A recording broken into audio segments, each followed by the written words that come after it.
Hello दोस्तों, आज हम एक इम्पोर्टेंट टॉपिक के बारे में डिस्कस करेंगे और वो टॉपिक है द्वितीय साइक्लोन। दोस्तों, ये जो द्वितीय साइक्लोन है ये भी हाल ही में बंगाल की खाड़ी या उत्तरी हिंद महासागर में ओरिजिनेट हुआ है। दोस्तों, ये जो द्वितीय साइक्लोन है इसका नाम यमन देश के द्वारा रखा गया है। यह नाम वहाँ की द्वितीय लेगून के नाम पर रखा गया है जो कि स्कोत्रा आर्किपेलागो में पड़ती है। दोस्तों, क्या आप जानते हैं कि ये जो हमारे साइक्लोन होते हैं इनका नामकरण उत्तरी हिंद महासागर में किस प्रकार से होता है? दोस्तों, इसके लिए 2004 में वर्ल्ड मेटीओरोलॉजिकल ऑर्गेनाइजेशन के अधीन एस्केप पैनल, एस्केप का मतलब हो गया economic and social commission for Asia and Pacific के अधीन 8 देशों ने प्रारंभ किया था और इन देशों में बांग्लादेश, भारत, मालदीव, म्यांमार, ओमान, पाकिस्तान, श्रीलंका और थाईलैंड शामिल थे। इन देशों ने इन साइक्लोनों के नामकरण की प्रक्रिया में 8 नामों को सुझाया था और इस प्रकार से हमारे पास 64 नामों की एक सूची हो गई थी। 2004 में जो पहला नाम है वो बांग्लादेश के द्वारा दिया गया था और वो नाम था ओनील। 2020 में इस सूची का जो अंतिम नाम था वो उम्फान था जो थाईलैंड के द्वारा दिया गया था। दोस्तों, 2018 में ओमान के मस्कट में नए नामों को जोड़ने के लिए या शामिल करने के लिए या प्रस्तावित करने के लिए एक बैठक हुई थी। इस बैठक में 5 अन्य देशों को भी इस नामकरण की प्रक्रिया में शामिल किया गया था, जिसमें Iraq, Qatar, Saudi Arabia, UAE और यमन जैसे देश शामिल किए गए थे। अब हमारे पास इस नामकरण की प्रक्रिया में 13 देश 13 देश आ गए थे और इन 13 देशों ने लगभग इसमें 13 नामों का सुझाव दिया था और इस तरीके से साइक्लोन के नामों की एक नई सूची तैयार की गई थी, जिसमें लगभग 169 जो नाम हैं, साइक्लोनों के नाम हैं, वो हमारे पास आ गए थे। अप्रैल 2020 में म्यांमार में हुई बैठक में इन नामों को अंतिम सूची दे दी गई थी। अंतिम मतलब इसमें जो मान्यता है वो दे दी गई थी और इस तरीके से हमारे को उत्तरी हिंद महासागर में साइक्लोन के नामों की प्रक्रिया के संदर्भ में जानकारी मिली।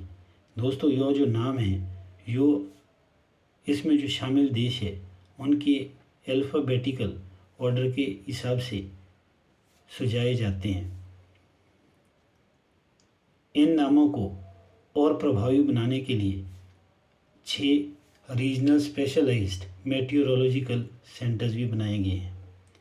इसके अतिरिक्त 5 रीजनल ट्रॉपिकल सेंटर्स भी बनाए गए हैं, जिसमें भारत का सेंटर, जिसे हम इंडियन मेटीओरोलॉजिकल डिपार्टमेंट कहते हैं, वो भी शामिल है। उत्तरी हिंद महासागर में नामकरण की प्रक्रिया में इंडियन मेटीओरोलॉजिकल डिपार्टमेंट की अहम भूमिका होती है। दोस्तों, अब इसमें थोड़ा सा एक चीज़ आपको ध्यान देने की ज़रूरत है कि हमारे जो साइक्लोन्स होते हैं वो 2 प्रकार के होते हैं। एक साइक्लोन आपका टेम्परेट साइक्लोन होता है और दूसरा होता है ट्रॉपिकल साइक्लोन। अगर दोनों साइक्लोनों के बारे में अगर मैं बात करूं तो इसमें आपका जो ट्रॉपिकल साइक्लोन है वो ज़्यादा विनाशकारी होता है। जहाँ तक टेम्परेट साइक्लोन का सवाल है, ये आपका किसी भी मौसम में ओरिजिनेट हो सकता है, बन सकता है, यानी ये विंटर सीज़न या समर सीज़न में कभी भी बन सकता है, लेकिन ये उतना विनाशकारी नहीं होता है। ये आपका प्लेजेंट वेदर को डिनोट करता है। यह दो अलग अलग वायु राशियों यानी कि वार्म एंड कोल्ड जो एयर मासेस होते हैं उनकी मिक्सिंग या उनके मिलने के परिणाम स्वरूप जब फ्रंट बनता है के परिणाम स्वरूप बनता है। अब दूसरी ओर अगर मैं ट्रॉपिकल साइक्लोन की बात करता हूँ, ट्रॉपिकल जो साइक्लोन है हमारा वो किसी भी महाद्वीप के पूर्वी भाग में ओरिजिनेट होता है। इसके लिए कुछ कंडीशंस होती है, जैसे इसके लिए जो तापमान है 27 डिग्री सेल्सियस के आसपास होना चाहिए। दूसरा, इसके लिए एक खुला समुद्री क्षेत्र होना चाहिए। तीसरा, पूर्व में क्या होता है कि ये हमारा जो साइक्लोन होता है इसके लिए जो आपका स्पिन है, घूमने के लिए जो एक मैकेनिज़्म है वो हमारे अर्थ के रोटेशन के द्वारा प्राप्त किया जाता है, के द्वारा दिया जाता है। तो इसके अतिरिक्त आपका जो ये ट्रॉपिकल साइक्लोन होता है इसमें क्या होता है कि आपका टेम्परेचर हाई होने से सरफेस वाटर तेज़ी से इवेपोरेट होके आपका ऊपर उठता है। ऊपर जब उठेगा तो उसके चारों ओर, उस पर्टिकुलर एरिया के चारों ओर का जो सरफेस वाटर है वो उस एरिया की तरफ यानी जहाँ पे इवेपोरेशन हो रही है उसकी तरफ तेज़ी से आने लगता है और इवेपोरेशन का जो प्रोसेस है वो बढ़ता जाता है। अब धीरे धीरे क्या होगा, वो जो इवेपोरेशन है उसके कारण ऊपर कंडेंसेशन होगी, यानी कि नीचे आपका लो प्रेशर होगा, ऊपर आपका हाई प्रेशर क्रिएट हो जाएगा और वहाँ पर क्यूमुलोनिम्बस जो क्लाउड है वो बनेंगे और जिसके परिणाम स्वरूप क्या होगा, भारी बारिश होगी। और धीरे धीरे ये जो साइक्लोन होता है इसकी जो डायरेक्शन होती है वो आपका पूरब से पश्चिम की ओर होती है। इसका कारण ये होता है कि जो ट्रॉपिकल साइक्लोन है वो ट्रेड विंड के इन्फ्लुएंस में होता है और जो ट्रेड विंड होती है उसकी जो डायरेक्शन होती है वो ईस्ट से वेस्ट की तरफ होती है, जबकि दूसरी ओर जो टेम्परेट साइक्लोन था उसमें जो डायरेक्शन होती है वो वेस्ट से ईस्ट की तरफ होती है। इस तरीके से हमारे को जो ट्रॉपिकल साइक्लोन है उनके बारे में भी पता लगा। अब जो ट्रॉपिकल साइक्लोन है इनको हम डिफरेंट प्लेसेस पे अलग अलग नामों से जानते हैं। जैसे चाइना में इन्हें टाइफून कहा जाता है, इंडिया में इन्हें चक्रवात कहा जाता है।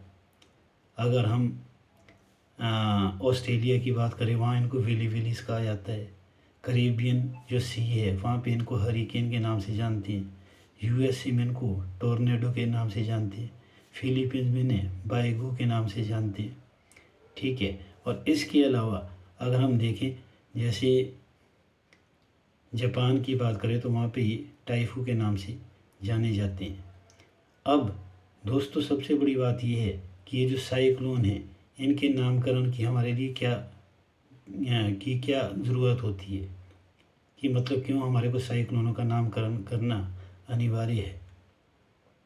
दोस्तों इसका नामकरण करना इसलिए अनिवार्य है क्योंकि हम कोई भी जो अलार्मिंग सिचुएशन होगी उसको कंट्रोल करने में इस नामकरण की प्रक्रिया के द्वारा एक तरह से सहयोग मिलता है।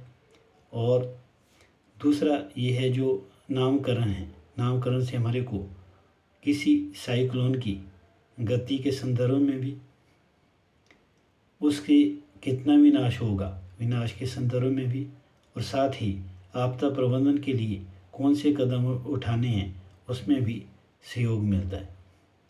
तो इस तरीके से दोस्तों हमारे को साइक्लोन के नामकरणों का पता लगा और साथ ही आपका जो साइक्लोन है वो कितनी तरह के होते हैं उनके बारे में भी आपको पता लगा।